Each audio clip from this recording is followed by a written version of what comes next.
E na última quinta-feira foi publicado um decreto de calamidade no transporte coletivo da cidade. Os serviços de transporte estavam sendo normalizados aos poucos após o acordo firmado entre a Prefeitura e as empresas que fazem parte dos consórcios que operam na capital.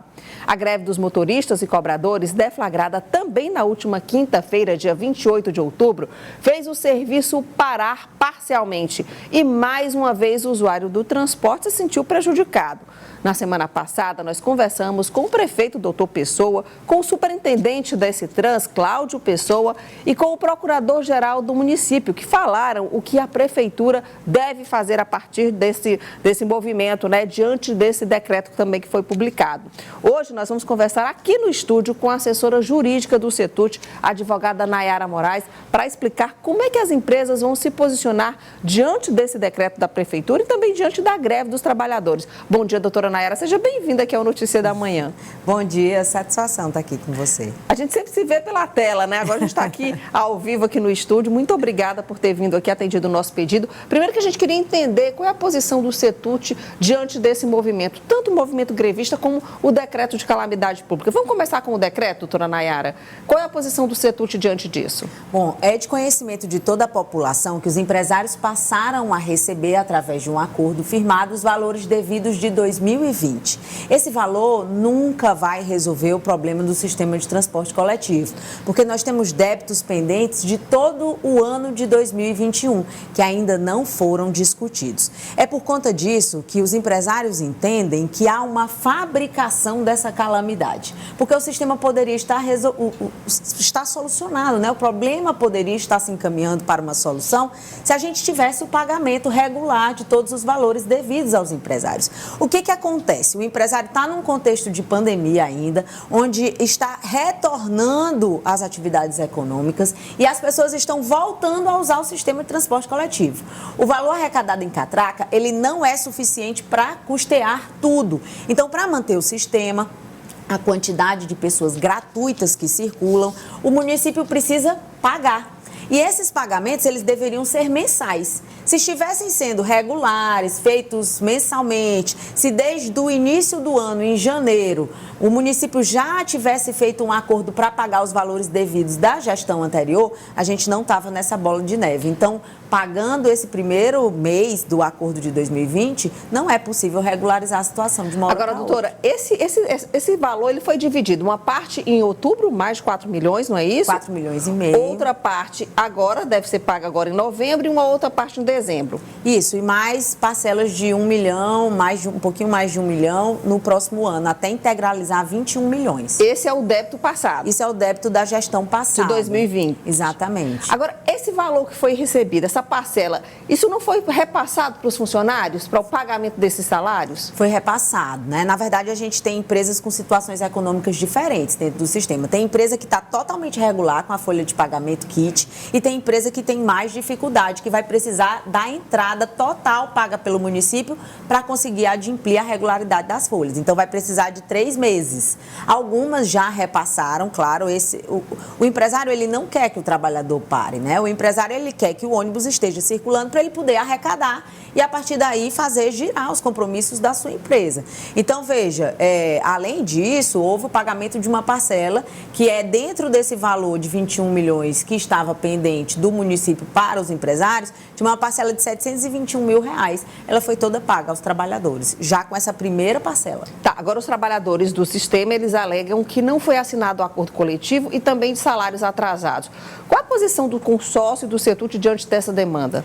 Em relação aos salários atrasados, houve o entendimento de que em 3 meses, que é o pagamento da entrada do ente municipal, será possível regularizar a questão das folhas. Mas em termos de convenção coletiva, é preciso a gente explicar para a população que os empresários, eles não estão fazendo nada diferente daquilo que a lei já define para eles. Eles têm uma decisão do TST que os protege em relação à convenção no ano de 2019, no ano de 2020, e eles querem simplesmente realmente que se aguarde a data base, que é janeiro, seria a data de negociação. O que acontece é que o sindicato está vivendo pela primeira vez, e essa semana vai ser a eleição, uma situação onde tem duas chapas concorrendo. Depois de 30 anos surgiu uma chapa de oposição dentro do Sindicato dos Trabalhadores. A gente acredita que isso politiza a questão, né? E que muito mais do que uma situação de falta de compromisso do empresário para com o trabalhador, é uma situação política de mostrar que está se mobilizando, que está lutando, enfim, tentando antecipar coisas que o empresário não pode fazer acontecer de uma hora para outra. Então, é uma questão de que já há um comprometimento de pagamento das folhas em 3 meses, isso começou a ser feito naquelas empresas que não estão regulares dentro desse período, com o pagamento da entrada, foi paga a parcela de R$ 721 mil.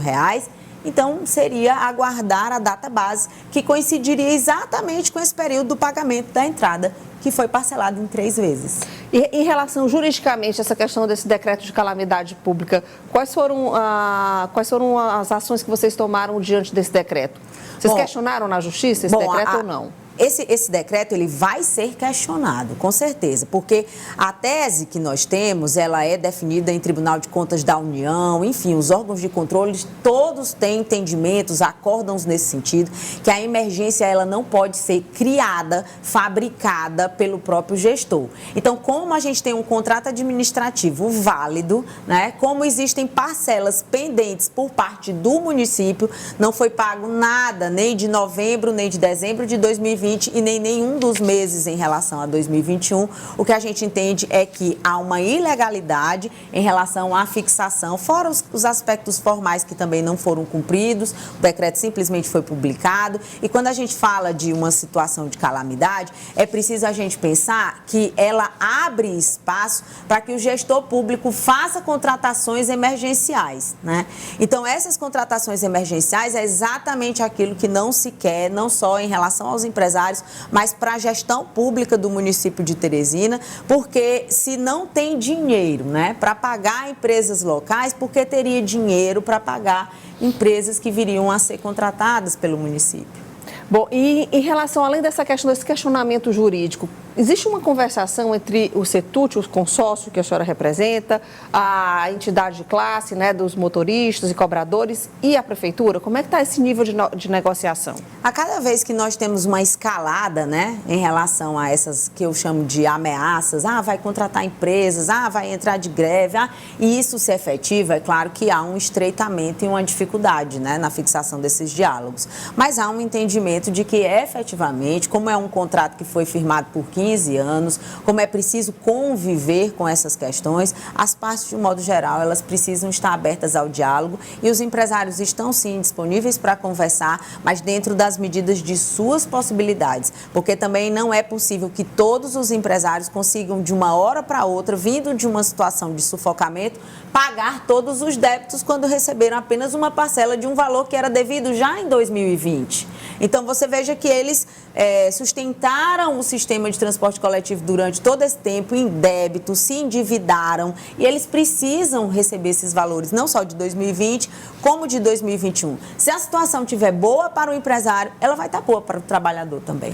Doutora Nayara, vou pedir licença aqui para a senhora, só para a gente ver o vídeo, tá? Um vídeo que a gente recebeu. O impacto da greve dos motoristas e cobradores, ele vai além do direito de ir e vir dos usuários que dependem do transporte, afeta também o comércio da cidade. Então, o presidente do Sindilojas, do Piauí, Tertulino Passos, ele gravou um vídeo falando sobre como é que está essa situação, como que prejudica diretamente o setor na capital. Vamos acompanhar. Nós temos vários consumidores que dependem do transporte coletivo, sejam eles para ir para o centro da cidade ou se deslocar entre um bairro e outro. Então, essa situação que estamos vivendo hoje, ela é muito prejudicial para a nossa atividade econômica. Por exemplo, ali aquele miolo ali do centro, ali aquelas lojas próximos ao mercado central, ou mesmo próximo ao shopping da cidade, todas elas estão sofrendo muito em relação à falta do transporte coletivo. coletivo. E o outro ponto é a mesma situação dos bairros, eles tendo sido bastante evoluído, né? A parte do comércio tenha sido bem evoluída nessa pandemia durante esse ano e meio, mas as pessoas precisam se deslocar do Mucambinho, por exemplo, para o Disseu, do Disseu para o Parque Piauí, e isso o consumidor não está realizando esse deslocamento para poder, inclusive, adquirir produtos entre um bairro e outro. E isso prejudica muito a atividade. Esperamos que a Prefeitura possa resolver isso no melhor espaço de tempo possível.